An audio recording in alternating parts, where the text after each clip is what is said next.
አስፓልት ዳር ያሉ አብዛኛዎቹ ቤቶችና በሁሉም አቅጣጫ ባሉ ክፍለ ከተሞች ለኮሪደር ልማት በሚል የፈረሱ ቤቶች አብዛኛዎቹ ህገወጥ ናቸው ተብሏል። ከዚህ በተጨማሪም ህጋዊ ካርታ ለሌላቸው የሚከፈል ካሳም ሆነ የሚሰጥ ምትክ ቦታ እንደሌለ ተገልጿል። በሌላ በኩል ደግሞ ዱባይ ለመስራት ለምትፈልጉ አዲስ የስራ ዕድል መገኘቱ ታውቋል። እንደ ስራና ክህሎት ሚኒስቴር ከሆነ በዚህ ስራ ተጠቃሚ ለመሆን በአስቸኳይ እንድትመዘገቡ ተጠይቋል። ሰላም ቤተሰቦቻችን፣ አሁን ዝርዝር መረጃዎቹን አንድ በአንድ ወደ እናንተ እናደርሳለን። እስከ መጨረሻው አብራችሁን ቆዩ።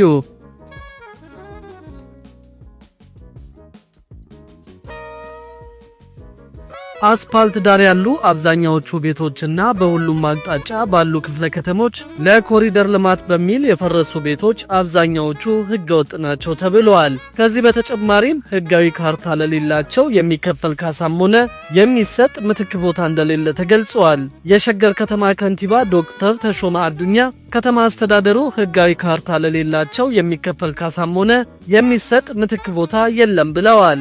በከተማው ህጋዊም ሆነው ቤት የፈረሰባቸው ነዋሪዎች ግን የተሰጣቸው ካሳም ሆነ ምትክ ቦታ አለመኖሩን በምሬት ገልጸዋል። በከተማ አስተዳደሩ የቡራዩ ክፍለ ከተማ ሳንሱዚ አካባቢ ነዋሪዎች ለፈረሰባቸውና የገቢ ምንጫቸው ለነበሩ ሱቆቻቸውም ሆነ ለመኖሪያ ቤታቸው ምትክ ቦታም ሆነ ካሳ ባለመከፈሉ ችግር ላይ መውደቃቸውን አመልክተዋል። የከተማው ነዋሪዎች እንደሚሉት በየአቅጣጫው በሸገር ከተማ ዋና መንገዶች ዳርቻ የነበሩ ቤቶች በመደዳው ቢፈርሱም በአንድ በኩል እስካሁን ይሰራበታል የተባለው ልማት አልተሰራበትም። በሌላ በኩል ደግሞ ቤቶቹ ከ8 ወራት ግድም በፊት በመፍረሳቸው ባለቤቶቹም እንዳልተጠቀሙባቸው አንስተዋል። በሸገር ከተማ ከካሳ ክፍያና ከምትክ ይዞታ ጋር በተያያዘም ሰፊ አቤቱታዎች እየቀረቡ ሲሆን ቤቶቹ ከፈረሱበት ጊዜ ጀምሮ ላለፉት 8 ወራት የተሰጣቸው ምላሽ አመርቂ ያለመሆኑን ነዋሪዎች አንስተዋል። ያለ ምትክ ቦታ እንዴት ይፈርስባችኋል እናጣራለን ቢሉም ከዚያ ወዲህ የተመለከተ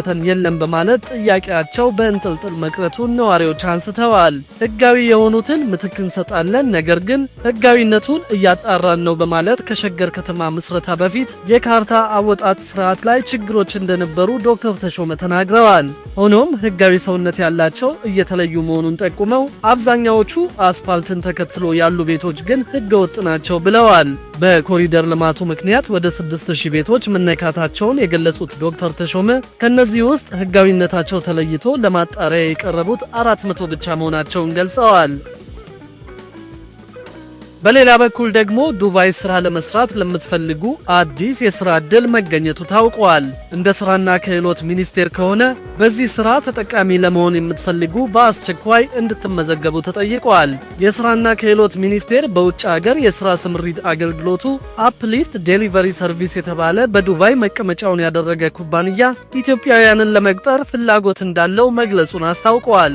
ኩባንያው የስርጭት አገልግሎት ወይም ዴሊቨሪ ሰርቪስ የሚሰጡ 300 የሞተር ሳይክል ማሽከርከር ልምዱ ያላቸው ኢትዮጵያውያንን አወዳድሮ ለመቅጠር ፍላጎት እንዳለው ማሳወቁ ነው የተገለጸው።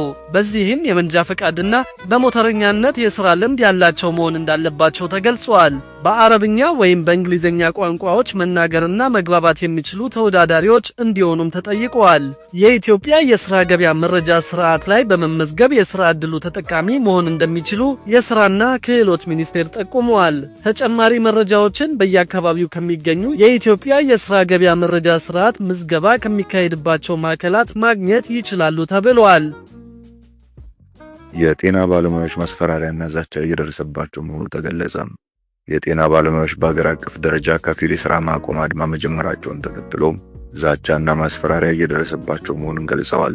በተለያዩ የሀገሪቱ ክፍሎች የሚገኙ የጤና ባለሙያዎች ትላንት ማክሰኞ ግንቦት 5 ቀን 2017 ዓ.ም በመላ ሀገሪቱ የተጀመረውን የከፊል የሥራ ማቆም አድማ ለማካሄድ ሲሞክሩ ከመንግስት አካላት ማስፈራሪያና ጫና እየደረሰባቸው መሆኑን አስታውቀዋል።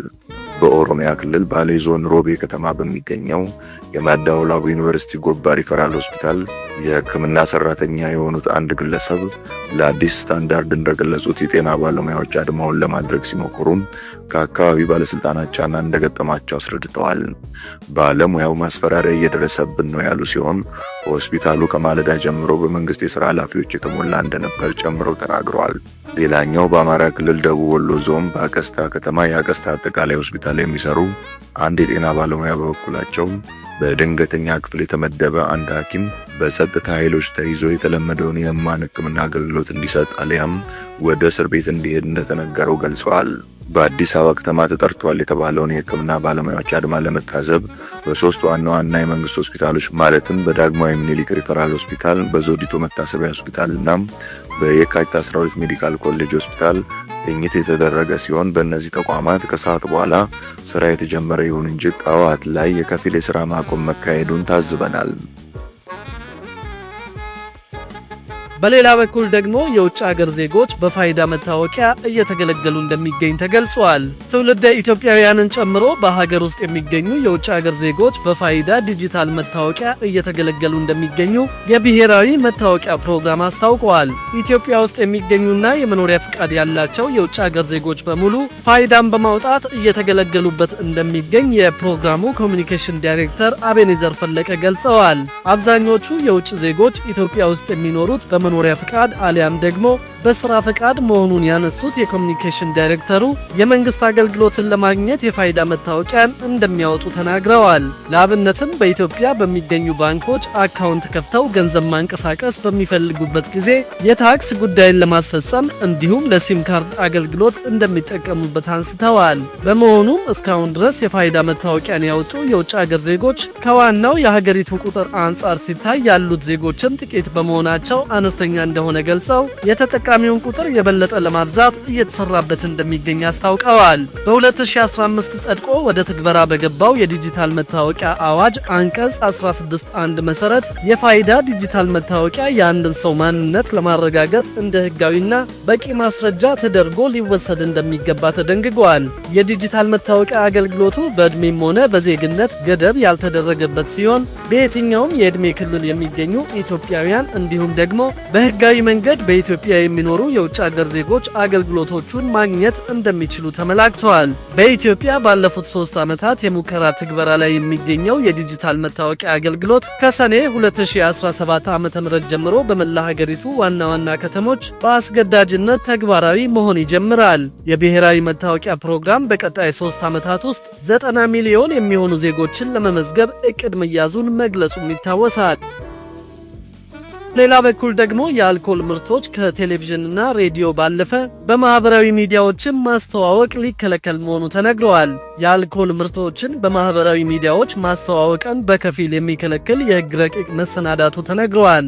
የኢትዮጵያ ምግብና መድኃኒት ባለስልጣን የአልኮል ምርቶችን በማህበራዊ ሚዲያዎች ማስተዋወቅን በከፊል የሚከለክል የህግ ረቂቅ ተሰናድቶ በሂደት ላይ እንደሚገኝ አስታውቋል። ኢትዮጵያ ከዓመታት በፊት የአልኮል ምርቶችን እንደ ቴሌቪዥንና ራዲዮ ባሉ መገናኛ ብዙሃን ማስተዋወቅ በህግ ማገዷ ይታወቃል።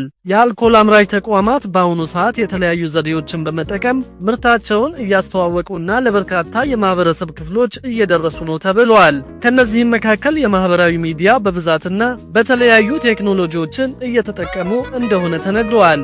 ይህንን እየተስፋፋ የመጣውን በማህበራዊ ሚዲያ የአልኮል ማስታወቂያን በተቻለ መጠን ለመገደብ ታስቦ የህግ ማዕቀፍ ተሰናድቶ በሂደት ላይ እንደሚገኝ በኢትዮጵያ ምግብና መድኃኒት ባለስልጣን የህግ አገልግሎት ስራ አስፈጻሚ ፍሬ ሰላም ዮሴፍ ተናግረዋል። በኢትዮጵያ ምግብና መድኃኒት ባለስልጣን የተሰናዳው ረቂቅ ህግ ወደ ጤና ሚኒስቴር መላኩንም ስራ አስፈጻሚዋ ጨምረው ገልጸዋል። ክቡራትና ክቡራን የዩቲዩብ ቻናል ተከታታዮቻችን ይህንን ቻናል ሰብስክራይብ ሳታደርጉ የምትከታተሉን ከሆነ ቢዝነስና ሌሎች ተያያዥ ጉዳዮችን በተመለከተ አዳዲስ መረጃ ለማግኘት የዩቲዩብ ቻናሉን ሰብስክራይብ በማድረግ ቤተሰብ እንድትሆኑ በትህትና እንጠይቃለን።